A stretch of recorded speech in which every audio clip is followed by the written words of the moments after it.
दो सहेलियां।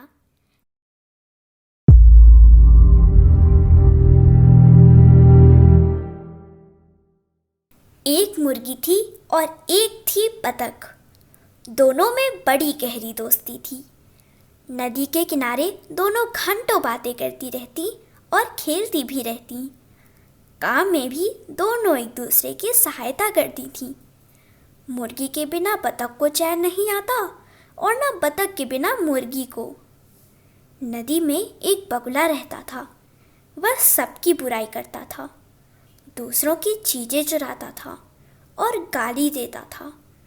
इसलिए कोई उसे अपने पास नहीं बैठाता था। अकेले रहते रहते बगुला बड़ा ऊब जाता था। जब वह किनारे पर बैठा बैठा बतख और मुर्गी की बातें सुनता, उनका खेल देखता, तो बड़ी कुढ़न होती। उसने कई बार कोशिश की थी कि बतख और मुर्गी उसे भी दोस्त बना ले, पर वे दोनों ही ऐसा गंदा मित्र नहीं चाहती थी। खाली दिमाग शैतान का घर होता है। जो काम में नहीं लगा रहता उसे शरारत ही सूझा करती है। बगुले ने सोचा कि किसी भी प्रकार से बतख और मुर्गी में फूट डलवाई जाए। एक दिन बगुला पकवान लेकर बतख के यहाँ पहुंचा और बोला, बहन, आज मेरा जन्मदिन है, तुम्हारे लिए कुछ मिठाई लाया हूँ। बतख ने मिठाई लेने से बहुत मना किया, पर बगुले ने एक न सुनी।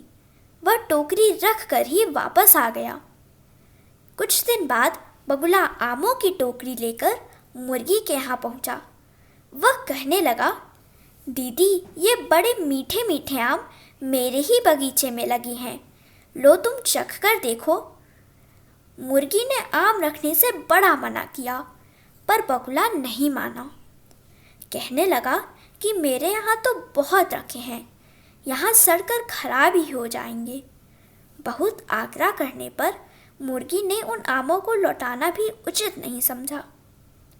फिर इसी प्रकार किसी न किसी बहाने से बगुला कभी मुर्गी के घर और कभी बतख के घर जाने लगा। धीरे धीरे उसने एक रवैया अपनाया।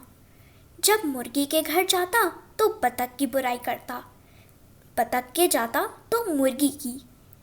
इस प्रकार उसने एक दूसरे के विरुद्ध दोनों के खूब कान भरे।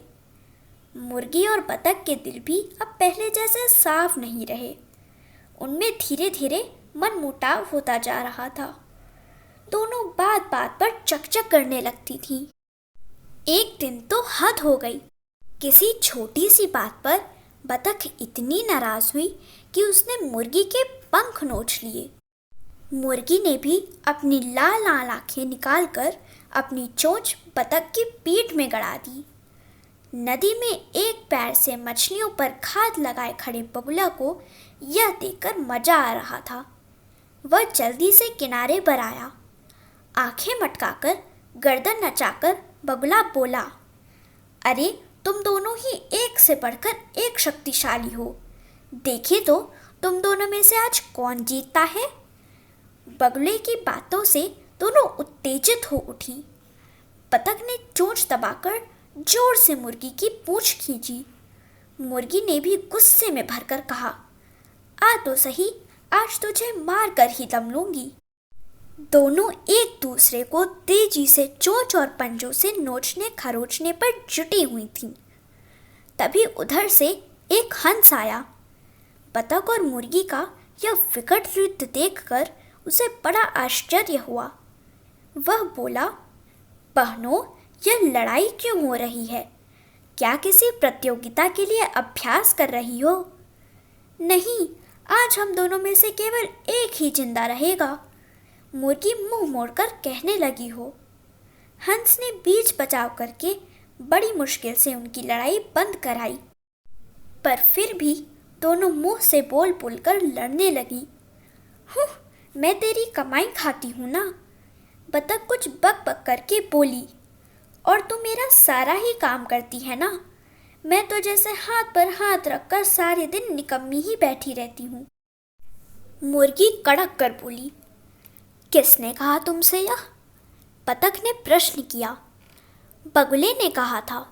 मुर्गी बोली, अरे बगुले ने ही मुझसे यह कहा था कि मुर्गी दीदी कह रही थी कि मैं उनकी कमाई खाती हूँ।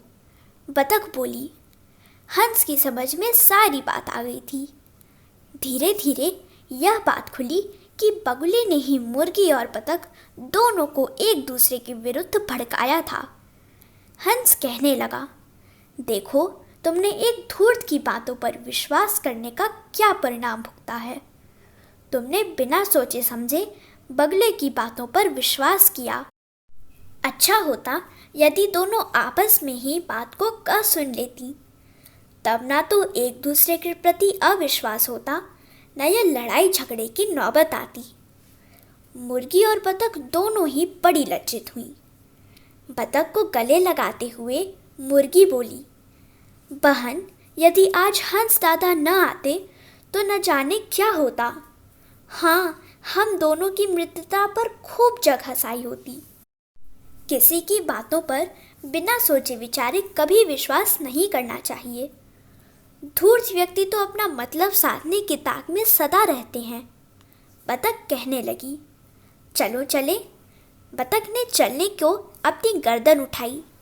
दोनों ने मिलकर नदी के किनारे हर जगह बगले को छान मारा, पर वह तो डरकर पहले ही भाग गया था। फिर कभी वापस लौट कर नहीं आया। अब तो मुर्गी और बतख पहले से भी ज़्यादा पक्की सहेली बनकर रहती हैं। अगर आपको हमारी यह वीडियो पसंद आई हो तो इसे लाइक करें, कमेंट और शेयर ज़रूर करें और हमारे YouTube चैनल ऋषि चिंतन को सब्सक्राइब भी कर लें। साथ ही बेल आइकन को भी दबाएं ताकि आपको आने वाली वीडियोस की नोटिफिकेशंस मिलती रहें। धन्यवाद।